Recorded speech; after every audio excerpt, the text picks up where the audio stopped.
अलीगढ़ में स्थित थाना अकराबाद क्षेत्र में गौरव नाम के युवक की हत्या के मामले में कार्यवाही न होने के कारण आक्रोशित लोग घंटाघर स्थित भीमराव अंबेडकर पार्क में धरने पर बैठ गए। उनके द्वारा इसकी सूचना भीम आर्मी के राष्ट्रीय अध्यक्ष व नगीना के सांसद चंद्रशेखर आजाद को दी। चंद्रशेखर आजाद के द्वारा मौके पर पहुंचकर प्रशासन को अल्टीमेटम दे दिया, जिसके बाद मौके पर पहुंचे प्रशासनिक अधिकारियों के द्वारा कार्रवाई का आश्वासन दिया है। प्रशासनिक अधिकारियों का कहना है जो भीम आर्मी की मांग थी उनको पूरा कर दिया गया है। जल्द मृतक के परिवार को मुआवजा दिया जाएगा। साथ ही मृतक के परिवारीजनों में गौरव नाम की युवक की जो हत्या हुई है उसके आरोपियों को सलाखों के पीछे भेजने का काम किया जाएगा। पीड़ित परिवार के द्वारा मांग की गई थी दबंगों के द्वारा निर्मम हत्या कर दी गई थी, जिसको लेकर नगीना सांसद के द्वारा मौके पर पहुंचकर लोगों को एकजुट रहने की बात कही है। साथ ही मौजूदा सरकार पर भी जमकर तंज कसे हैं।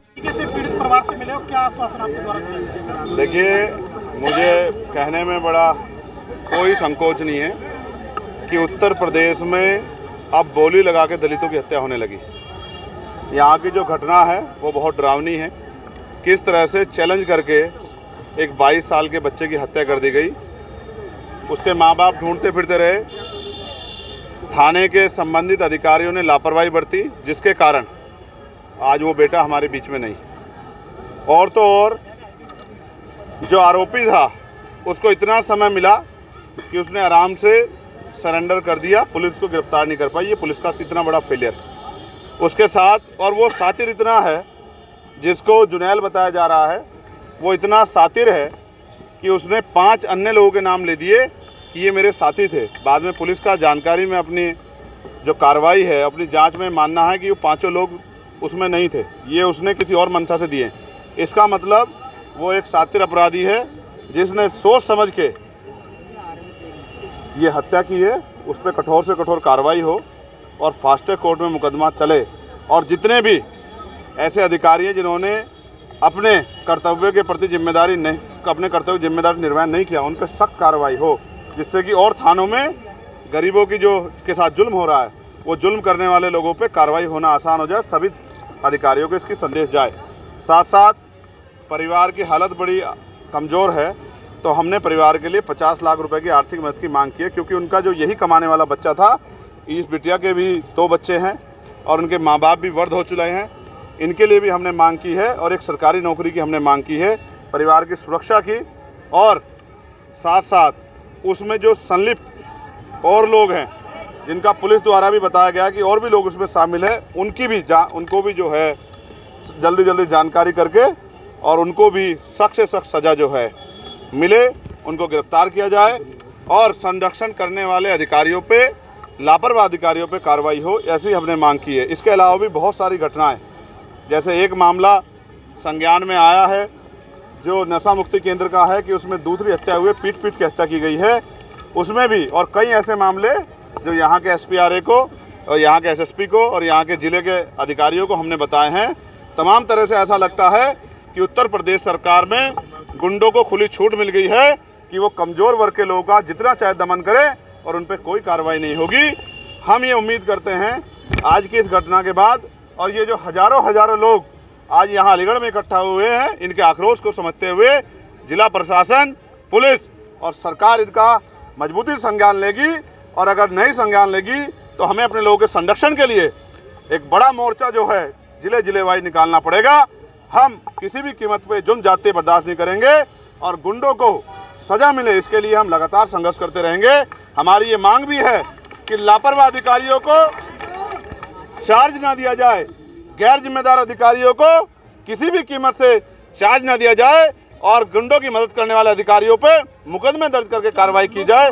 तब जाके मैं लोकसभा में भी और लोकसभा के बाहर भी आपको आश्वस्त करता हूँ कि उत्तर प्रदेश के और देश के दलित, पिछड़े, मुसलमान, आदिवासी, तमाम महिलाओं, किसानों, मजदूरों के मुद्दों को बड़ी मुखरता से हम पार्लियामेंट के अंदर भी और पार्लियामेंट के बाहर सड़क पे भी मजबूती से उठाएंगे और गुंडागर्दी करने वाले लोगों को किसी भी तरह के संरक्षण के बावजूद भी उनकी सही जगह भेजने के लिए पुरजोर ताकत से आंदोलन करेंगे, संघर्ष करेंगे। भले ही हम लोकसभा के सदस्य बन गए हों, लेकिन हम सड़क की संघर्ष का रास्ता नहीं छोड़ेंगे, क्योंकि जब सत्ता तानाशाह हो जाएगी या सत्ता अहंकारी हो जाएगी तो सड़क का रास्ता ही गरीबों के न्याय के दरवाजे खोलेगी, ऐसा मेरा मानना है। भरोसा प्रशासन ने दिया उसे आप आश्वस्त हैं, धरना खत्म हो जाएगा क्या?